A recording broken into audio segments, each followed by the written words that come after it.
Doutor Irlan Mello, falar sobre danos a condomínio, esses problemas condominiais aí, são sempre muito complicados, né? Porque envolve muita gente, várias cabeças que pensam diferentemente uma da outra. E aí eu quero te perguntar sobre a questão, por exemplo, de um empregado do condomínio que comete assim um furto por um empregado. Quem que arca com essas despesas? Quem que paga por isso? Quem que é responsabilizado por essa ação? Serginho, veja bem, olha, trabalhar em condomínio, né, trabalhar onde várias pessoas estão juntas, sempre tem pontos de vista diferentes, pessoas que têm um temperamento diferente, a criação foi de forma diferente, então você sempre tem conflitos, isso é normal. Agora, por exemplo, quando acontece qualquer ato de um funcionário do condomínio ou até o próprio síndico, no exercício das funções, a responsabilidade sempre vai ser do condomínio. Ou seja, se durante o trabalho some algo e ficar demonstrado que foi de um funcionário, ele é responsabilizado por isso na esfera criminal. Porém, na esfera civil, quem vai responder pelos danos vai ser o próprio condomínio.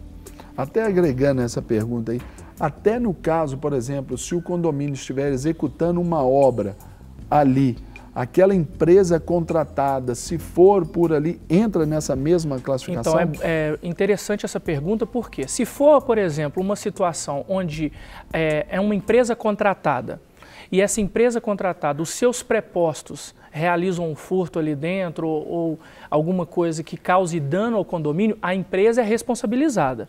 Porém, se isso for em relação a terceiros ou em relação aos próprios condôminos, quem é que tem que arcar com isso é o condomínio. E depois ele poderia ingressar com uma ação, né, de ressarcimento, né, uma ação de regresso contra a empresa. Contra essa empresa. Que pode estar Doutor Irlan, cada dia nós temos prédios maiores, mais altos, temos os menores também, mas temos muitos, às vezes, até condomínios fechados com prédios.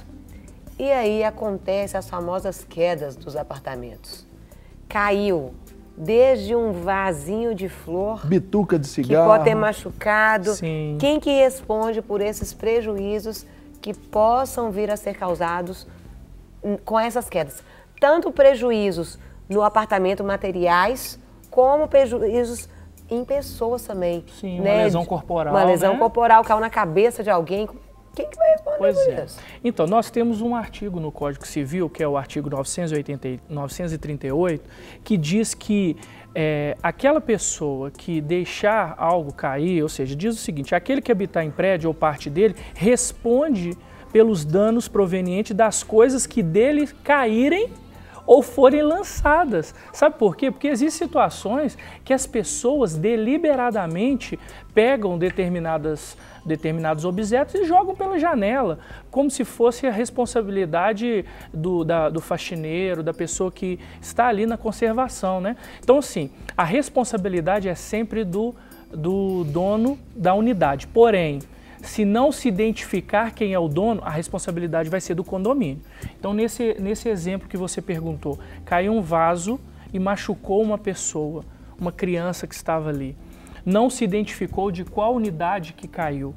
E o pai dessa criança resolve processar o responsável. Ele vai processar o condomínio e o condomínio vai ser responsabilizado. Provavelmente nós não vamos ter uma responsabilização penal, mas uma responsabilização civil com a possibilidade de danos materiais e morais, com certeza o condomínio vai ter que pagar. Na prática, consegue detectar, descobrir quem é realmente o causador? Na prática... Porque eu fico pensando, é difícil, né? E quando se trabalha, por exemplo, nesse caso que a Carol disse aí, doutor Irlan, com suspeitas, qual o embasamento disso, por exemplo, o efeito até jurídico aí? Então, como que a gente pode fazer para identificar? Existem condomínios que têm circuito interno de câmeras e aí pode-se pegar de onde que caiu. Outra coisa, uma testemunha também serviria. Mas ela tem que ser... Ela vai ter que ser... Ela tem que se apresentar. Não pode ser anônimo. Não tem como, não é? Porque você precisa ter um boletim de ocorrência identificando aquilo. Por quê? Porque é algo muito grave, né? Certo. E vamos imaginar, por exemplo, que a pessoa faz só a denúncia anônima e a outra pessoa que seria responsabilizada, ela tem, entre aspas, um álibi. Ela consegue dizer que naquele momento ela não estava ali. E aí aquela pessoa que denunciou não tem nenhuma responsabilidade porque é anônimo. Então você tem alguns mecanismos que são provas testemunhais, imagens, né? Às vezes o próprio condomínio não tem a imagem direta, mas através de outro condomínio, de outra câmera, você consegue identificar. Identificando, o dono da unidade imobiliária é responsável. Não identificando, o condomínio vai ser responsável. Quando identificado, ele é responsabilidade na esfera civil e criminal? E criminal, porque pode acontecer uma lesão corporal, não é? Pode acontecer algo gravíssimo, né? Pode acontecer até a morte. Imagina um vaso que pesa 10 quilos e quando ele dependendo do andar que cair, pelo peso que chega embaixo, pode... E às vezes uma criança de 1 ano, 2 anos, dependendo da situação, então quer dizer, muito frágil, né?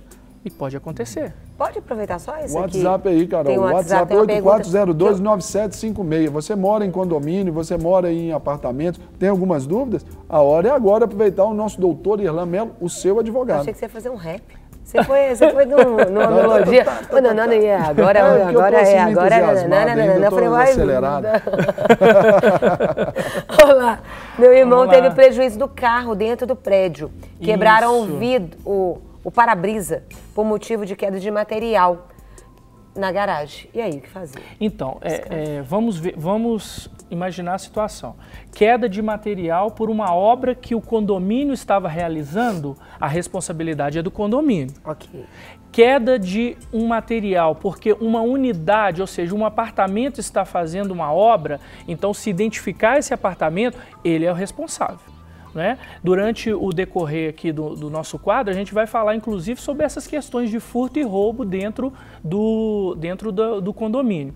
Mas nesse caso específico do telespectador que enviou o WhatsApp, a gente ele precisa verificar isso. Se foi uma obra do condomínio, o condomínio é responsável. Se for unidade, o dono da unidade é responsável.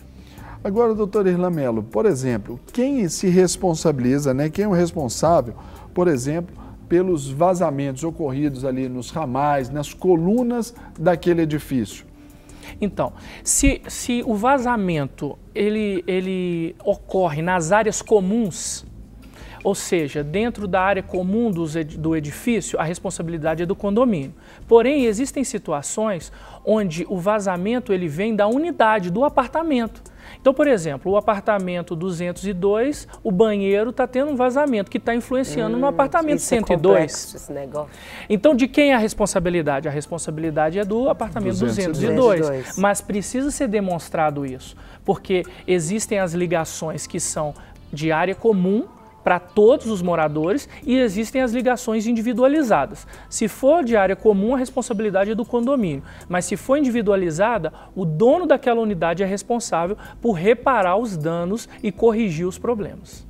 Tem pergunta para o senhor aqui, quem que é o responsável pelo pagamento dos débitos condominiais de unidade financiada retomada pelo banco? Isso acontece muito. Vamos imaginar, por exemplo, que a pessoa financiou um apartamento e depois ela não pagou. E aí o banco retoma essa unidade habitacional, inclusive com débitos em aberto. Eu não gosto muito de utilizar, né, esse juridiquês para falar, mas esse tipo de obrigação é chamada de propter rem. O que significa isso? Ela é de origem do imóvel. O que significa? Que quem é responsável é o banco, o agente financeiro. Então, ficou um débito, o banco pode até cobrar da pessoa, mas o condomínio vai cobrar do agente financeiro. Quer seja um banco privado, banco público, ele tem que pagar. E se por um acaso um novo inquilino, ou seja, alguém que adquire, o novo comprador adquire aquele imóvel, ele só vai ser responsável da data da aquisição para frente. O anterior, a responsabilidade é do agente financeiro. Para receber todas as novidades do canal, inscreva-se e se curtir o vídeo, clique em gostei. Aproveite para acompanhar a Rede Super nas redes sociais.